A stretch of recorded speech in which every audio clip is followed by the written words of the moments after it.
Hello students, कैसे हैं आप सब। उम्मीद है आप सब स्वस्थ होंगे और अच्छे होंगे। तो इसी के साथ बच्चों, आज हम आप सबका स्वागत करते हैं आईसीटी वर्चुअल क्लासरूम देहरादून में। तो बच्चों, आज हम जो चैप्टर करने जा रहे हैं उसका नाम है सरल समीकरण। तो सरल समीकरण यानी सिंपल इक्वेशन इसको हम बोलते हैं।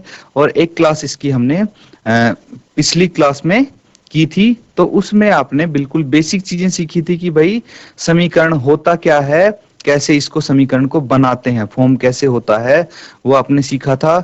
उसके बाद बच्चों, इसको वेरीफाई कैसे करते हैं कि भाई ये समीकरण इसको संतुष्ट करता है, किसी को कोई किसी चर का मान, या फिर नहीं करता उस समीकरण को संतुष्ट। ये भी हमने पता लगाया था क्वेश्चन 1 में।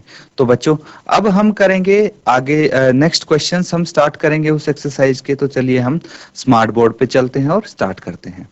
तो यहाँ पे बच्चों आप देख सकते हैं कि सरल समीकरण यानी सिंपल इक्वेशन जो आपका चैप्टर है, और इसमें हम नेक्स्ट क्वेश्चन की तरफ मूव करेंगे। उम्मीद है इससे पिछला जो क्वेश्चन हमने किया था वो आपने जो होमवर्क दिया था कंप्लीट आपने घर पे कर लिया होगा। अब अगर कोई डाउट है बच्चों आपको, तो अपना हैंड रेज करके आप पूछ सकते हैं। किसी भी स्कूल से कोई भी डाउट हो तो अपना हाथ खड़ा कीजिए और अपना डाउट आप पूछ सकते हैं। तब तक हम अगले क्वेश्चन पे चलते हैं। ये देखिए क्वेश्चन 2 है, क्या कहता है, जांच कीजिए कि कोष्टकों में दिए हुए मान दिए गए संगत समीकरणों के हल हैं या नहीं। ये आपको बताना है, जांच करनी है।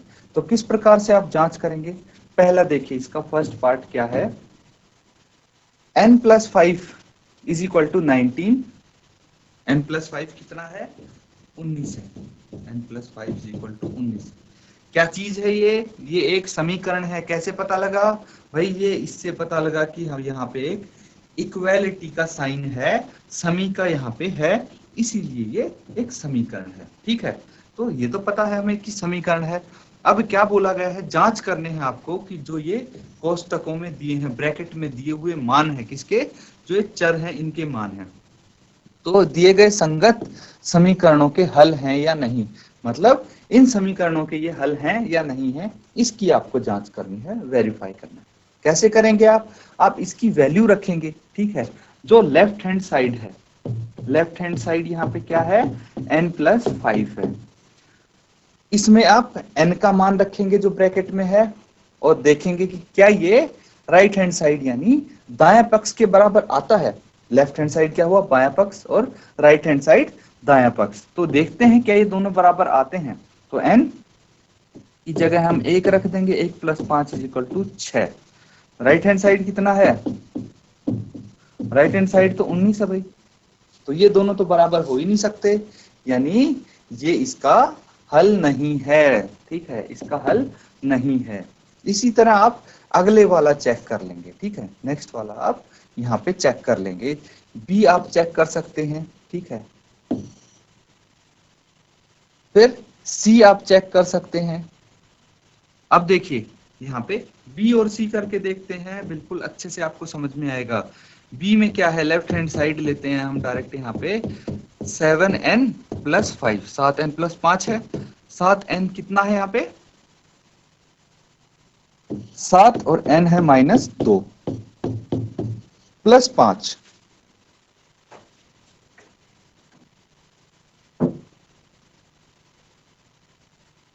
अब देखिए बच्चों, मल्टीप्लाई करेंगे, 7 दूनी 14, और ये भी माइनस का आएगा, +5 है, इज इक्वल टू 14 में से 5 माइनस हो जाएंगे, कितना आ जाएगा, 9 आ जाएगा, और ये माइनस का आएगा। क्यों, क्योंकि 14 बड़ा था और उसके सामने माइनस था। अब इसको आप आगे देखेंगे तो राइट हैंड साइड कितना है, यहाँ पे राइट हैंड साइड है 19, लेफ्ट हैंड साइड है -9, राइट 19 है, बराबर नहीं है। और अगर बराबर नहीं है तो ये दिए गए संगत समीकरणों के हल नहीं है। ठीक है, ये जो समीकरण दिए हैं इसके हल नहीं है, आप इसको लिख सकते हैं। अब नेक्स्ट वाला यहाँ पे आप ये लिख सकते हैं कि लेफ्ट हैंड साइड बराबर नहीं है राइट हैंड साइड के, क्योंकि left hand side right hand side के बराबर नहीं है, इसलिए दिए गए संगत समीकरणों के हल नहीं हैं। ये आप प्रॉपर लिखेंगे बच्चों, पूरा लिखेंगे नीचे स्टेटमेंट, ठीक है। सी देखिए, लेफ्ट हैंड साइड क्या है, 7n प्लस 5। 7n कितना है, यहाँ पे n 2 दिया हुआ है, तो 7 इंटू 2 प्लस 5 हम कर देंगे।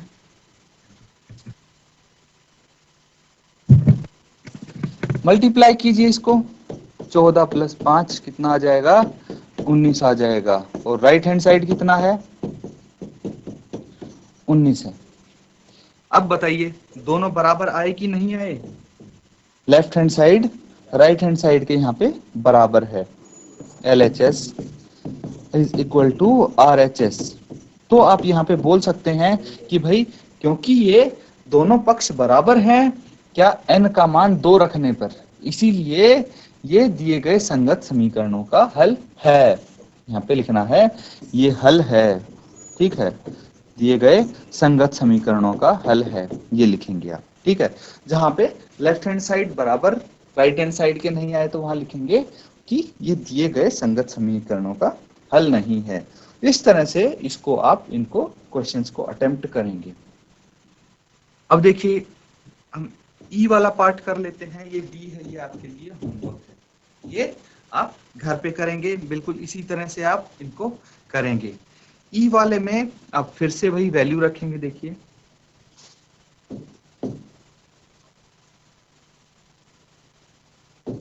4p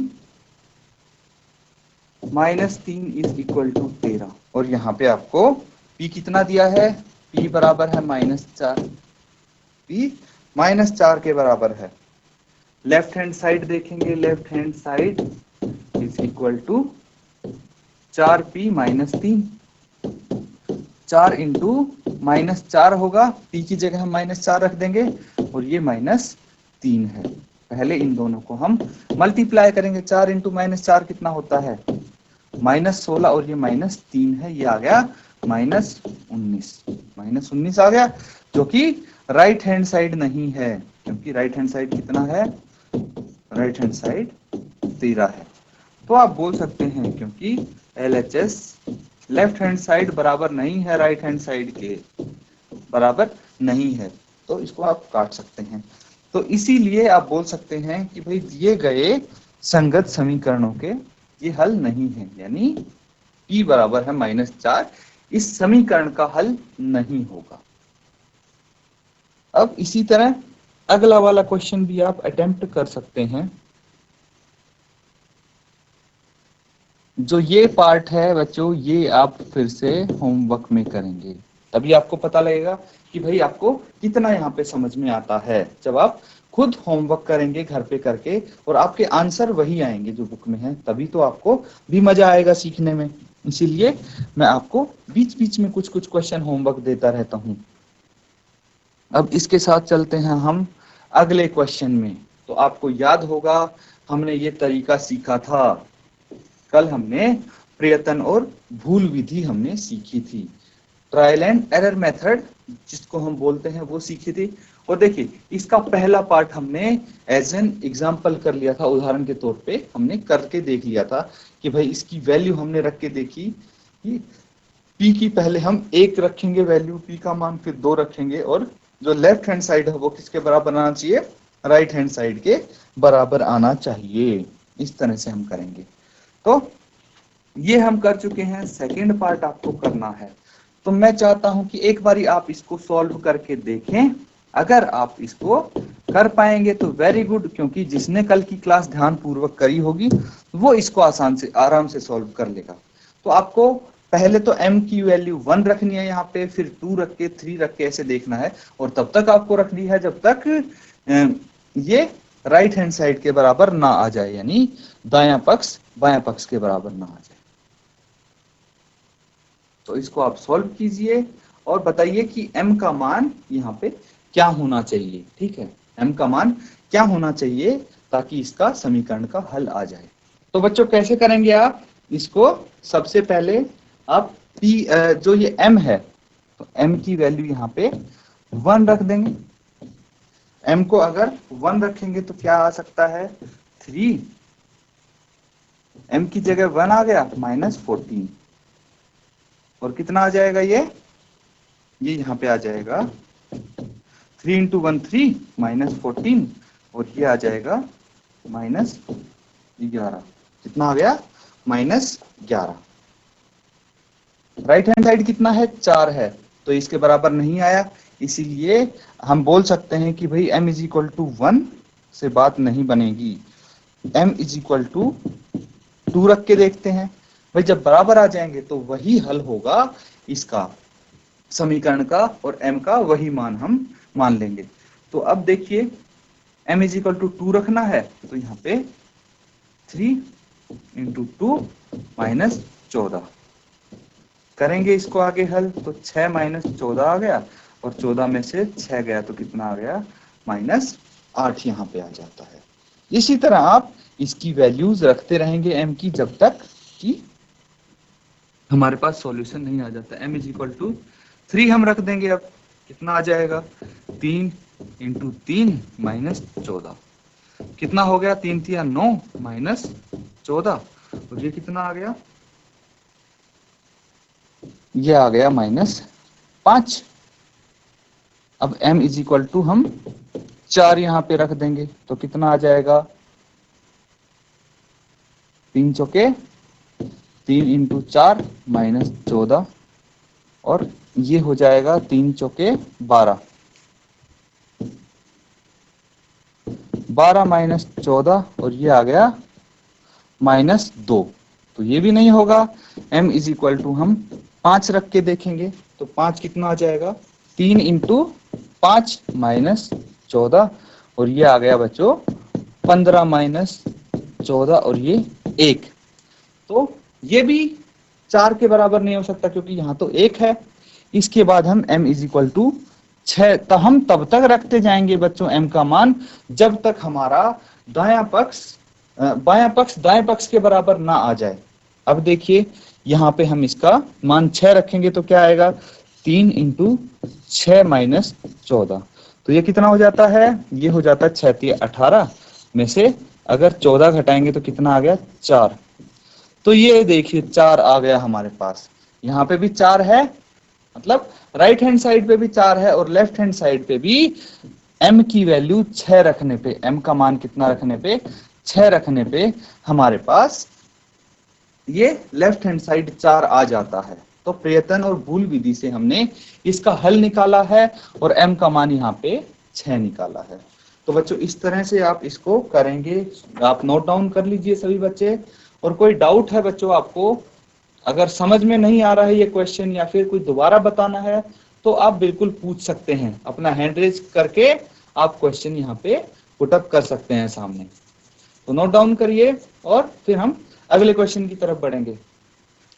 जब बच्चों आपका नोट डाउन हो जाए तो अपनी सीट पे बैठे बैठे आप अपना हाथ खड़ा कर दें, ताकि मुझे पता लग जाए कि हाँ भाई आपने लिख लिया है, और हम अगले क्वेश्चन पे चलेंगे। फिर बच्चों आपने नोट डाउन कर लिया?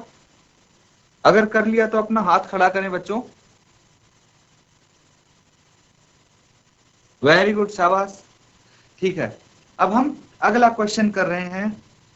तो बच्चों मैं फिर से आपको बोलना चाहूंगा ये क्वेश्चन स्टार्ट करने से पहले कि अगर कोई आपको समझने में दिक्कत हो रही है या कोई चीज समझ में नहीं आ रही है, बेझिझक आप पूछ लें यहाँ से, ताकि कोई आपको परेशानी ना हो और आप आसानी से इनको सॉल्व कर पाए। अब देखिए अगला क्वेश्चन क्या कहता है यहाँ पे कि निम्नलिखित कथनों के लिए समीकरण दीजिए। मतलब अब आपको समीकरण बनाने हैं, आपको कुछ कथन दिए हैं, यहाँ पे लिखा हुआ है, उसको पढ़ के आपको क्या बनाने हैं, समीकरण बनाने हैं। बहुत ही सिंपल है ये। अब ध्यानपूर्वक इसको देखेंगे।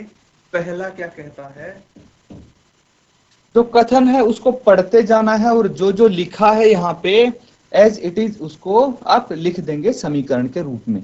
जैसे कि सबसे पहला बोलता है संख्याओं x और 4 का योग 9 है। किस किस का योग 9 बोला गया है? एक तो x का, तो मैं x लिख दूंगा, और 4 का क्या है, योग, मतलब मैंने इसको ऐड करना है, जोड़ना है, योग करना है इसका। किस किस का, देखिए ध्यान पूर्वक आप इसको पढ़ेंगे कि x और 4 का योग है, कितना है, 9 है, तो 9 के बराबर होगा ना भाई x और 4 का योग। जैसे अगर मैं बोलूं कि भाई दो संख्याएं हैं 3 और 5, दो संख्याओं का, संख्या 3 और 5 का योग 8 है, तो इसका मतलब क्या हुआ, 3 प्लस 5 हम करेंगे और किसके बराबर आएगा, वो 8 के बराबर आएगा। वही बात यहाँ पे बोली गई है, जो बोला गया है वो हमें इस तरह से लिख देना है, बात खत्म। देखिए अगला क्वेश्चन आप खुद अटेम्प्ट करके देखें, इक्वेशन निकाल के देखें क्या आएगा सेकंड पार्ट में। सेकंड पार्ट में आप समीकरण दीजिए, क्या बोला गया, y में से 2 घटाने पर 8 प्राप्त होता है। जैसे पहला क्वेश्चन है, इसमें योग है, दूसरे में घटाना है, समीकरण तो उसी तरह से बनेगा। तो इसको आप बनाएं, समीकरण को क्या लिख सकते हैं आप,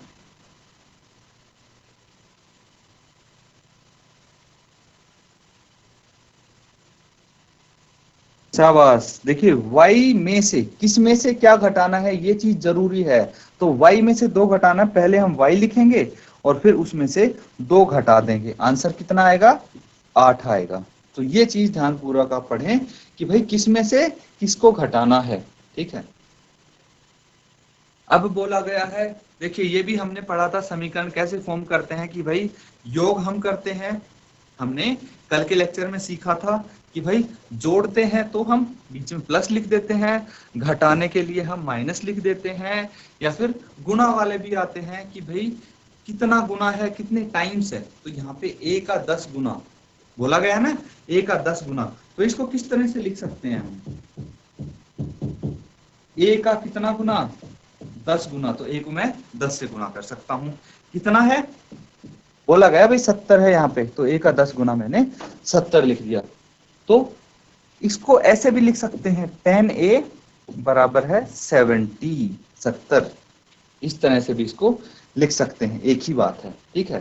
तो 10a इंटू 10 या फिर 10a बराबर है 70 है। तो ये इस तरह से आप समीकरण इनके बनाएंगे। अगला देखिए क्या बोला गया है, संख्या b को 5 से भाग देने पर 6 प्राप्त होता है। ये बताइए कैसे आप इसको करेंगे।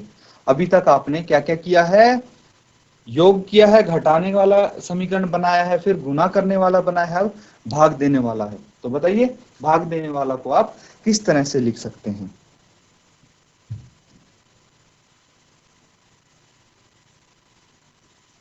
देखिए संख्या को, जो b है उसको कितने से भाग देना है, 5 से भाग देना है, ठीक है।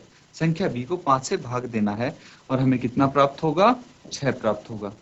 तो b को 5 से भाग देना है, इसको हम ऐसे भी तो लिख सकते हैं, b बटे 5 इज इक्वल टू 6, लिख सकते हैं, बिल्कुल ऐसे ही लिखेंगे हम, b बटे 5, b को 5 से भाग दिया तो 6 आया है। बस आप इस प्रकार से इनको समीकरण बनाने हैं, बना सकते हैं। पांचवा देखिए, t का 3/4 15 है, किसी का 3/4 आपको निकालना है, कैसे निकालेंगे आप, t लिख देंगे और उसका कितने गुना निकालना है, 3/4 है, 3/4 मतलब क्या होता है भाई, 3/4 को 3/4 बोलते हैं, 3/4 किसको बोलते हैं, 3/4 को। तो मैं क्या करूंगा, 3/4 को टी से गुना कर दूंगा तो टी का 3/4 निकल जाएगा। अब कितना आएगा इसका आंसर, 15 आएगा, तो इक्वल टू 15 हम इसको लिख सकते हैं। तो आप इसको लिख सकते हैं 3/4 टी इज इक्वल टू 15, ये समीकरण आ जाएगा। इसी तरह कोई भी आपके सामने कथन आ जाए, उसका समीकरण कैसे बनाना है, सीधा पढ़ते जाना है आपने और उसको समीकरण के रूप में लिख देना है, जैसे हम ये कर रहे हैं। अब नेक्स्ट वाले देखिए,